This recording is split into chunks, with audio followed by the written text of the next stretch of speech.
Ladies and gentlemen, boys and girls, children of all ages, welcome to Tech Talk Tonight. This is episode number 47, as the screen tells me. I am your host, Braden Henze. I am coming to you here live from Slim Studio something or another. And I am joined, as always, by my inevitable co-host, Mr. Gavin Rehkemper, up in sunny Chicago.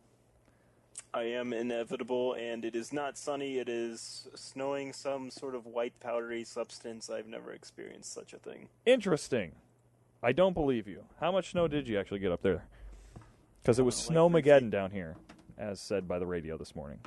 No, I'm getting tired of this. Everyone is just wishing for snow. Just because they didn't get it all December, they just can't wait to get out the salt and snow plows. I didn't want to do any of that. My drive to work was 3 times as long as it normally was, and I want it to all blow away.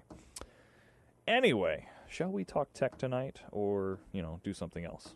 Well, I'm snowed in, so Are you really? To do. Are you actually snowed in? Just making that up. Fair enough. I wore my Hawaiian shirt in honor of the snow, and I think it's time to talk tech. What do you got for me, sir?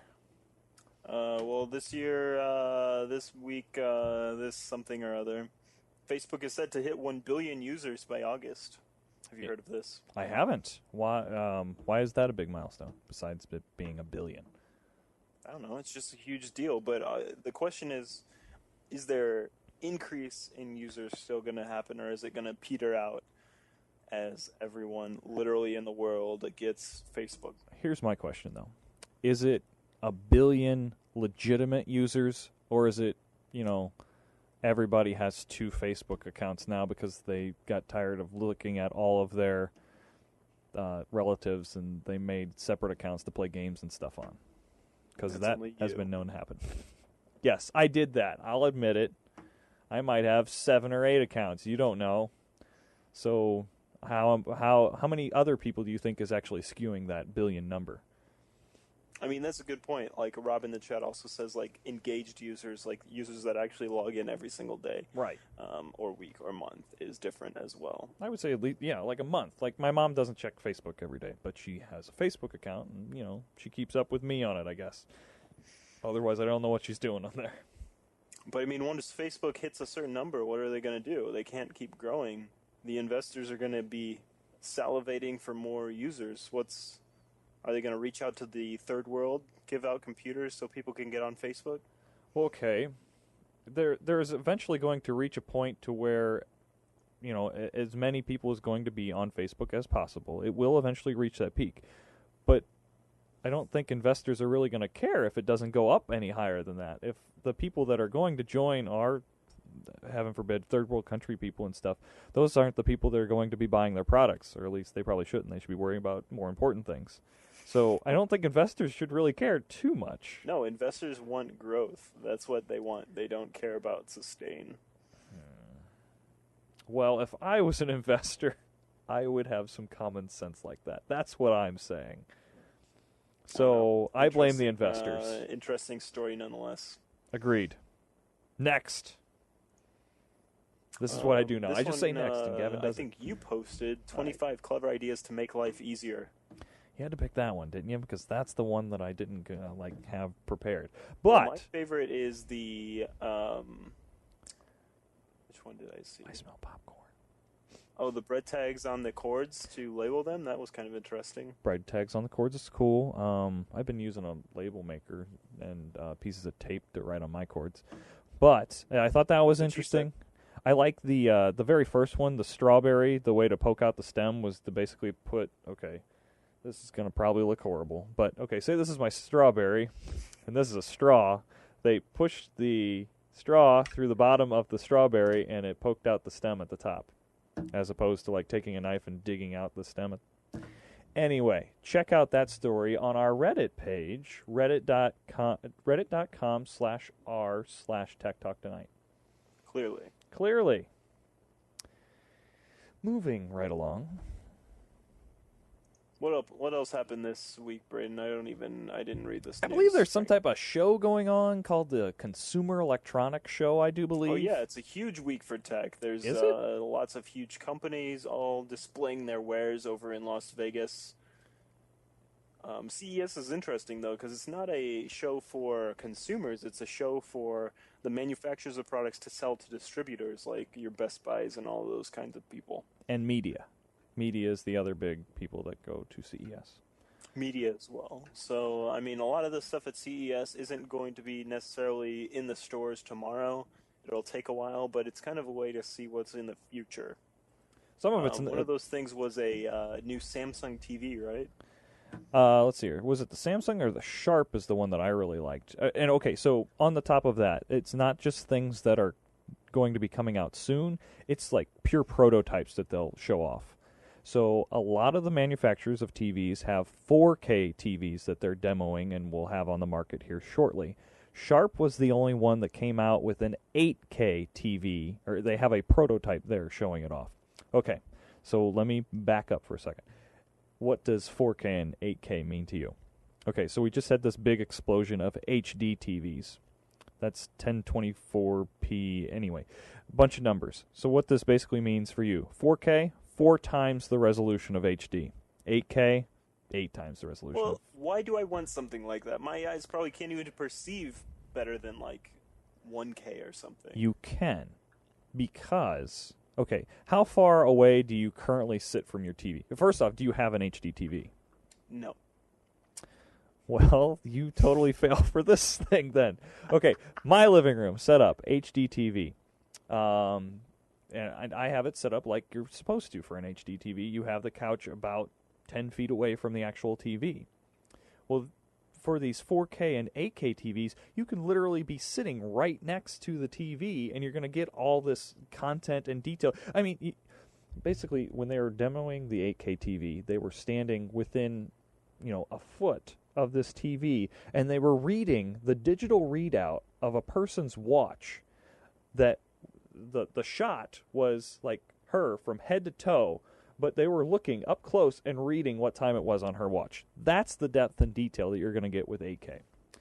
The problem with 8K, nobody's filming with it right now. Right now, we're good to get, we're getting the HD setting on YouTube right now, but really it's not HD. I'm upscaling a lower thing because we have to lower it to stream this out and stuff.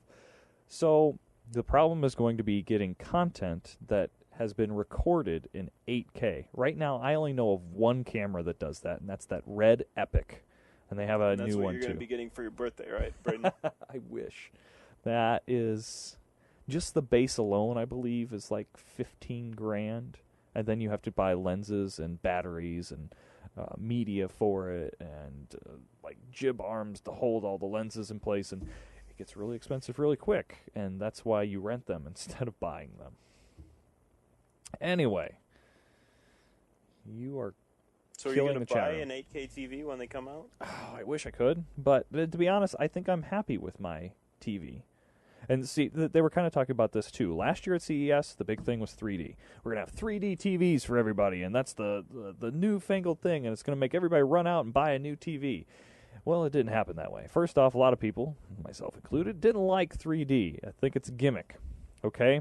That's fine. Have it as a feature in your TV. I'll turn it on every once in a while. I might check out Star Wars in it someday. So everybody didn't go out and buy a TV. So the TV manufacturers are kind of hurting right now. So at CES this year, they come out with these higher resolution, 4K, and the 1 8K TV that they have out. They are also touting like apps that we download on our phones, our tablet devices, and all that. They're going to be TVs that have all these different types of apps built right in that you can buy and download and install right on the TV. So more or less, your TV is becoming more and more like a computer. Yes. Not necessarily a computer, but a tablet. Apps are the future. Apps are the future. And we were talking actually a little bit before the show, me and Droid in the chat room.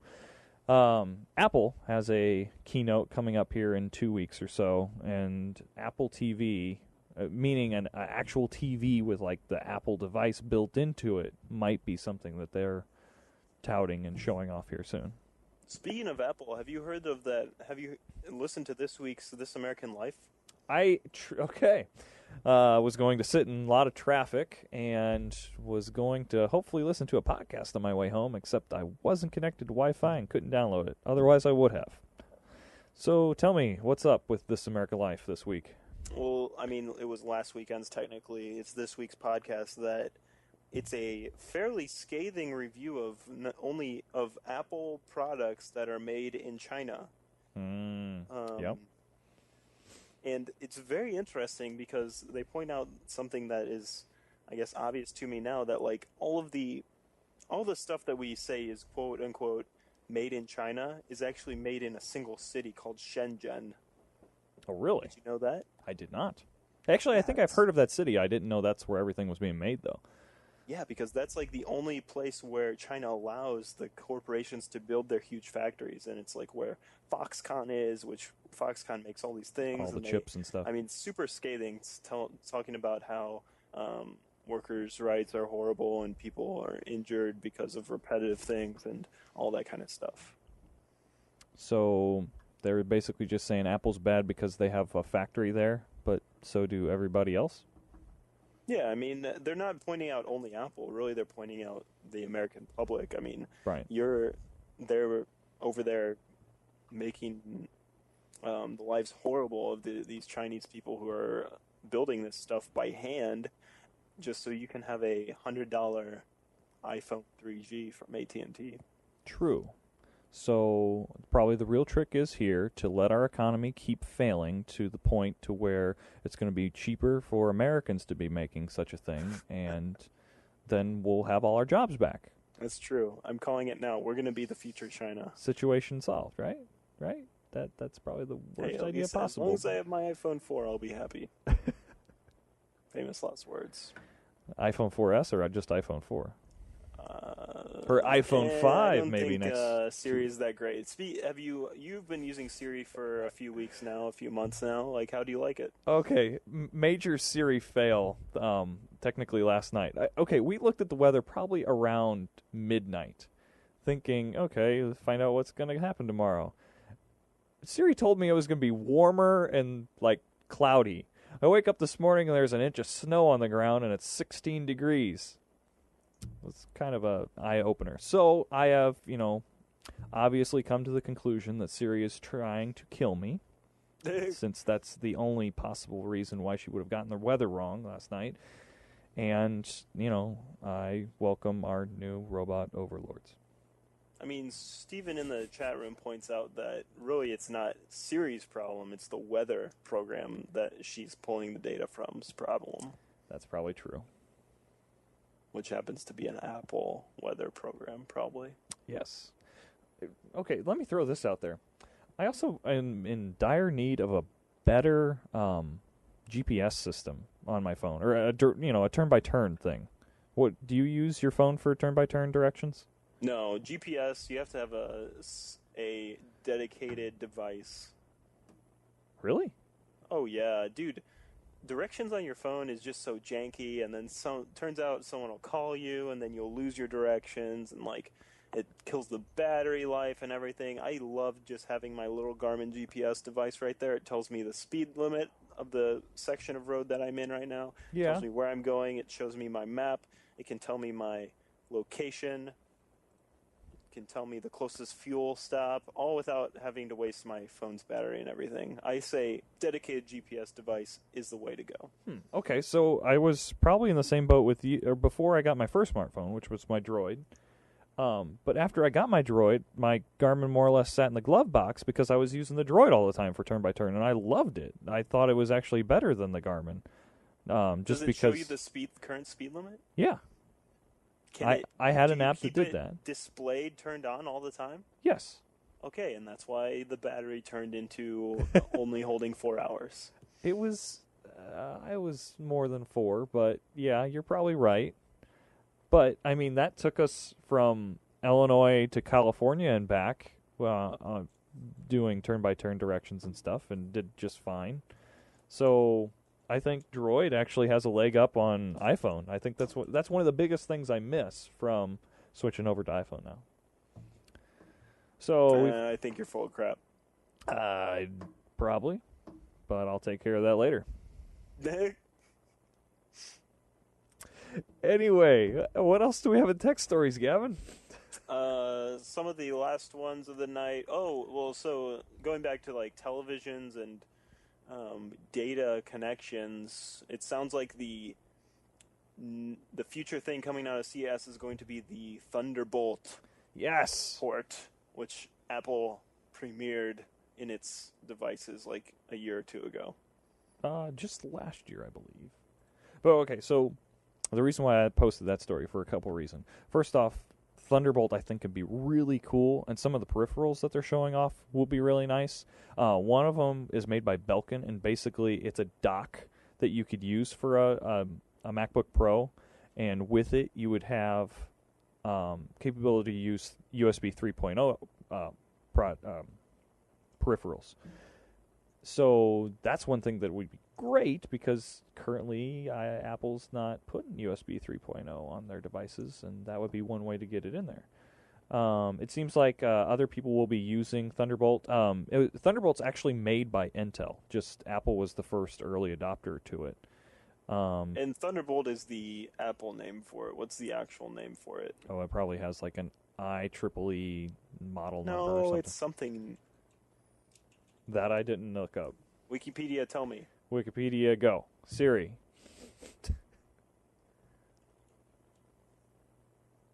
Oh, I think my phone died. My phone just died. As we wait for Gavin to look up something on Wikipedia, we will now take time to thank our sponsors. Yeah, you talk about our sponsors. I'll look this up. If we had sponsors, they would sponsor us, and I would mention their name here, and I would tell all of you to go check them out because they are great. So first off, we need sponsors. So if you'd like to sponsor Tech Talk Tonight, email Gavin@techtalktonight.com. He will handle all your finances. Do you think we should offer like little bits for like sponsor a read for like $5 or something? Like who's going to give us $5? We've had a donate PayPal button on Tech Talk Tonight since early on. Well, no one wants to donate via PayPal. That's lame. Why is that lame? We should get one of those. You text this number and you donate, because then people can charge their parents. That's how to do it. I guess that's true. Don't those cost to set up though? Yes. Because you're more or less buying a number, right? Well, I don't know. Thunderbolt, awesome. Just call it Thunderbolt, because that's all we will.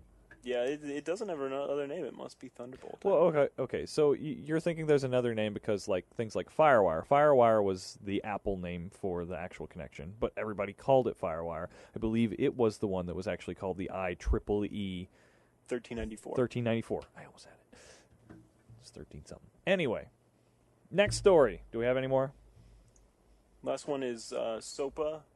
Wikipedia is going to join Reddit in its SOPA blackout. Is this actually going to happen? This is actually going to happen. I at least know that Reddit's going to do it. The article didn't say one way or another if Wikipedia was going to do it. They were just very interested into it.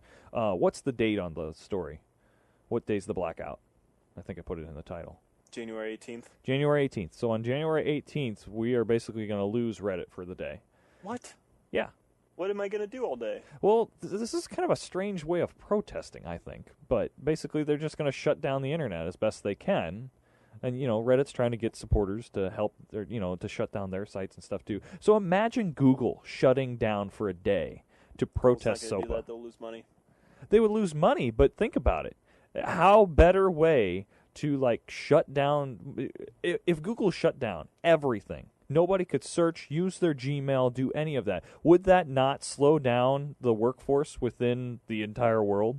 Yeah, I mean, it would stop many businesses from doing businesses because they're on their Google Apps accounts. They could probably be sued for that, I'm thinking, tons too. Tons of, actual people who work in the government from actually doing their job because they probably use Gmail. Well, how better way to protest something, then? I mean... Google's not going to do that. We all know that. I know that. I think it's. I think they would be sued, to be honest. And because Reddit's one of the top viewed sites on the net at this point, isn't it? Right. Well, we bring up that it's one of the top viewed things on the web, and more or less that tends to, make their servers go offline. I think they've finally gotten it all figured out and enough servers to handle the amount of page views and stuff that they're getting now, but early on, probably just within this last year, Reddit has really like kind of suffered in like server problems and stuff. So I don't think it's going to be too new for people because Reddit, goes down every once in a while. So Reddit for an is entire number day. 115 actually in the United States. So 115? 55 in the United States according to Alexa. So 55 more websites are being viewed, or 55 websites are being viewed more than Reddit. That's what's happening here. For example, number 1, Google.com. Number 2, Facebook.com. Number 3, YouTube.com. Number 4, Yahoo. Number 5, Amazon. Number 6, Wikipedia. Yahoo's still that high. That's kind of impressive. So 6 is Wikipedia. So if Wikipedia did it, it would be much higher impact than if That's true. Reddit did it. No offense, Reddit. I would feel really bad for all of the people that had to write a paper that day. That's true. There would probably be like a ton of like people going around it, right? Like Wikipedia mirror.com or some shit like that. But you would have to have like their entire server database. Well, how do you think they would more or less? I mean, Wikipedia is open source, so you could run that if you wanted to, right? True, but you would have to have all their data. Like sure the many Wikipedia people part in this that's world open download sourced the is basically Wikipedia just the download. website structure of Wikipedia. It doesn't have all the data of all the different files and stuff everywhere. Can't you like download all of Wikipedia's? This is an interesting idea. Can't you download Wikipedia? Like, isn't it an open source project? Isn't that the point? No, I think it's just that the code is open source project. So No, creating a the wiki. stuff is too. Text is available under Creative Commons Attribution Share Alike license. Okay. But even though it's just text, well, it's text and photos, that would be a very big file to be downloading, don't you think? Someone in the chat room should look this up for us. Here. It's not just intended for our circle of the world. Katie's talking to us about Reddit right now. Wikipedia database download. Okay, what do we got here? Dumps.wikimedia.org. There, you can download database dumps. And static HTML dumps. There you go. That's what you want.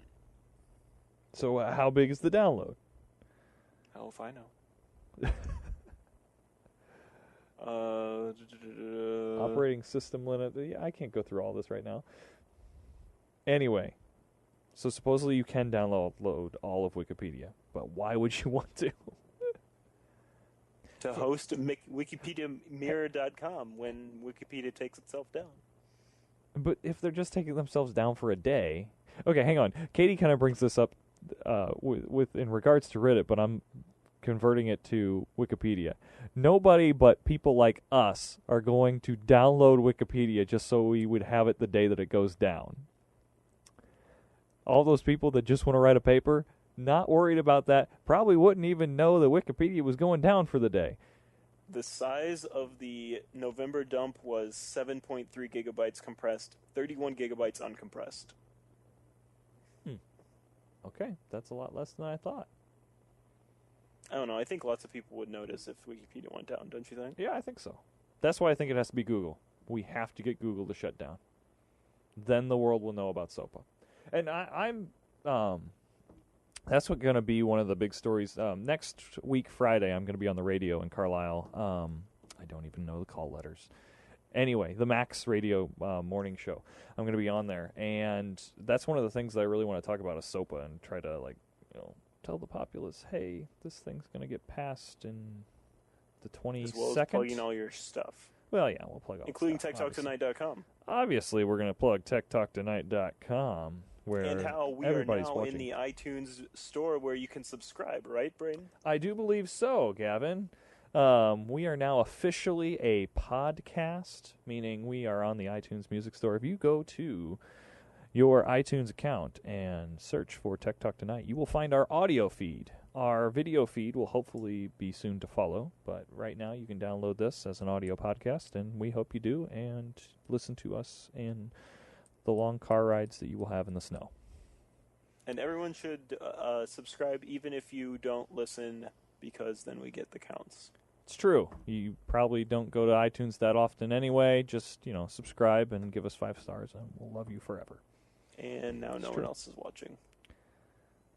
How'd we lose everybody? Oh no, now it's back up. So with that, I think we should end this misery fest, Braden. Where can people find you on the net? You can find me by Googling Braden Henze. That's how you think you should find me. Better yet, just go to Tech Talk Tonight. That's where I'm working on a lot lately, so I'll see you in the funny papers. Gavin, where can they find you? Check me out on gavinar.com, at Gavinar on Twitter, and that's about it. That's about it. Thank you, everybody, for joining us this evening. It has been a blast. We will see you next Wednesday when the Norwal bacons. Adios.